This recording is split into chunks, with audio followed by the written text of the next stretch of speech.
Girlies, do you have body goals? Or, yeah, body goals.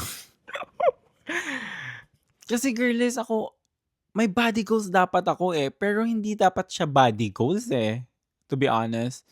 Dapat dapat health goals na lang, hindi siya body goals. Kasi parang when it comes to body goals, parang may fini-figure ka sa sarili mo na dapat ganun yung katawan mo and all that, which is hindi mo ma-achieve yon. Because you know what, girlies? This is Make It Happen Girl, a 10-minute podcast here in TikTok, YouTube, and Spotify. I'm Joser, a person with a lot of things to say. So to be honest, girlies, this is improv. So to be honest, girlies, nag-film ako kanina pero mali kasi yung train of thoughts ko kaya parang binago ko to. So this is retake. Anyways, yun lang naman gusto ko i-share. So, nakuha ko na naman tong inspiration na to dahil lately na-realize ko na mali pala yung ginagawa ko. I mean, mali yung iniisip ko na parang, ito yung gusto kong body, gusto kong body. Like, girl, hindi mo ma-achieve yung katawan na yan kasi iba yung katawan mo. Keep that in your mind. Siguro pwede mo siya ma-achieve pag same kayo ng body type.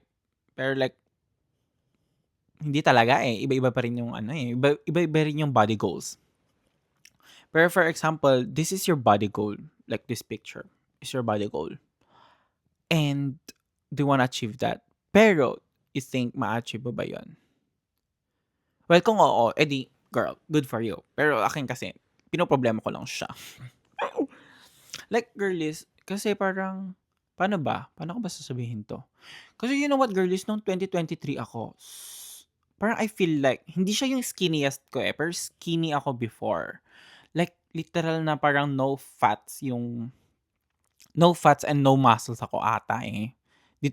Ang problema ko lang now to be honest, girlies, ang problema ko lang now is my love handles, to be honest. That's my problem.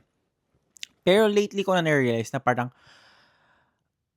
andyan na talaga yan eh. Parang feel ko hindi na siya fat eh.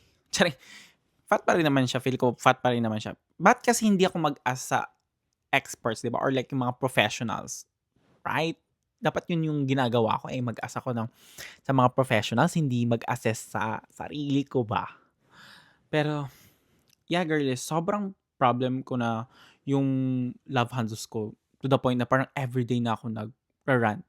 Nag-rant kay Miggy kasi siya naman yung roommate ko. And siya yung may magandang body, to be honest, girlies, kasi girl, ilang years na yung nag-workout sa gym.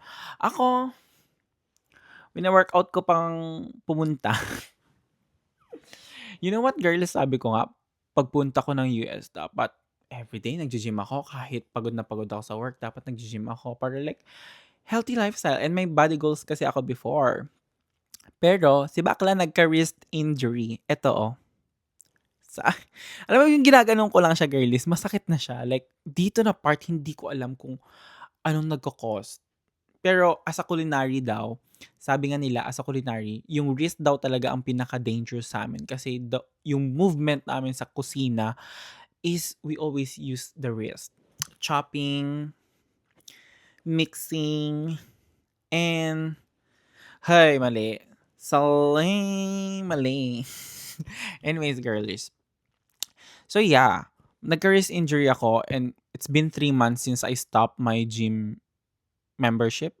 Not totally stop. Technically not stop, parang pause siya. Pero wala na akong balak bumalik, girlies, kasi pauwi na kami ng Pinas eh. So, ang gusto kong ibalik, yung pagtakbo ko, girlies. I'm still trying to. Parang minomotivate ko pa yung sarili ko para tumakbo. Pero, as of now kasi, parang mas pinipili ko magpahinga kasi busy season na naman next week eh. Na para bang Christmas, New Year. Ganito pala sa hospitality industry, pag may mga holidays. Ayoko na. Pero yeah, I think I need to make a podcast about hospitality industry. Yeah, that's a great idea to improv. Anyways, going back. Ay, huminga siya. Going back sa body goals. Okay, nasabi ko kanina na parang you can never. Tama ba yung ano ko? Yung grammar ko dun. Basta hindi mo ma-achieve yung isang katawan kasi magkaiba kayo ng katawan.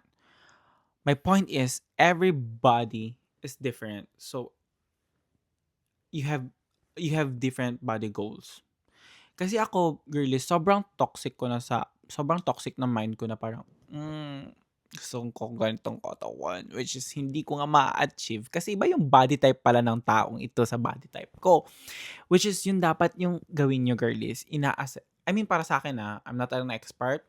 This is warning or, you know, ano bang tawag nila doon? Parang, basta, yun, hindi po ako expert, hindi po ako professional. This is my experience or this is my opinion. Okay. So, dapat ina-assess nyo yung sarili nyo if like, same ba kayo ng body type ng body goal mo. Kasi kung hindi mo ma-achieve yung body yon. So, you need to stop. You need to stop dreaming that body kasi magkaiba kayo ng body. For example, ang body goal natin is may abs. May abs. Sorry. May abs, may V-line, may chest, may ano pa ba? For example, yung ito din yung example ko itong torso ko lang yung example ko kasi yun lang naman yung problema ko, girl, sa totoo lang. Kasi ang problem ko kasi is that parang ang lagi kong rant, parang hindi na mababawasan yung love handles ko.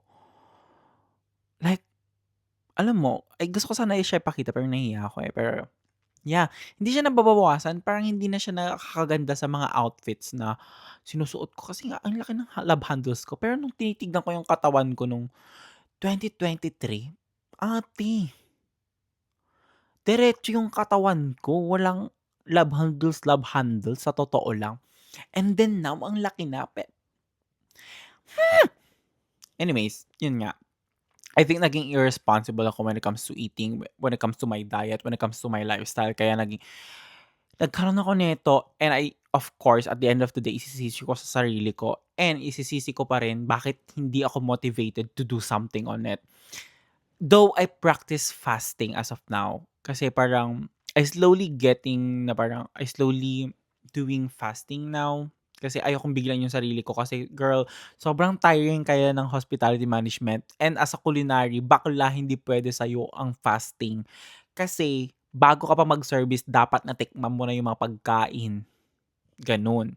Ganun po ang real. Kaya ang hirap mag-fasting or mag-calorie deficit when you're in the kitchen or you're working in the kitchen kasi it is a requirement to taste every food you serve.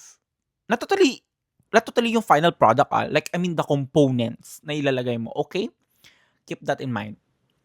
So, hirap na hirap po ako, which is, I'm irresponsible for that, which is kasalanan ko, which is at the end of the day, kasalanan ko talaga. And I hate that for myself. So, like, dapat, inaano ko yung utak ko. Ano ba tawag nun? Kinakalibrate. Hindi, hindi yun yung term. Dapat, tinitwist. Hindi, dapat inaano ko yung mind ko na binabalin. Ano ba yung term doon? Dapat inaano ko yung mind ko, china-joke, minamanipulate. Hindi ko talaga alam yung term, girlies, pero dapat ang tinatatak ko sa utak ko is that everybody is different. So, everybody has a different goal. Now, ngayon ko lang na-realize na dapat hindi yun yung inaano ko, body ko. Kasi yung mga gusto kong body, malalaki pala yung torso. And ngayon ko na-realize na maliit pala yung torso ko. Kaya parang hindi ko ma-achieve talaga.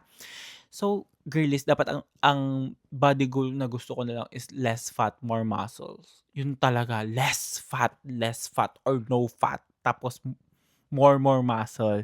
Yun talaga. Kasi alam mo ba, girlies, yung ribs ko at saka yung hips ko, yung bone na, ate parang ganyan na lang ata o ganyan lang siya yung distance nila. Kaya parang feel ko short torso ako pero mukha lang mahaba pero short torso talaga ako. Tapos girl, sobrang laki talaga ng torso ko. Sobrang big niya. Hindi siya sobrang lengthy or tall ng torso ko pero sobrang laki niya. Tapos pag nag-chest out ko, yung arms ko, yun din yung kailangan kong i-workout yung arms ko kasi parang ang liit tignan ng arms ko pero ang laki ng dibdib ko.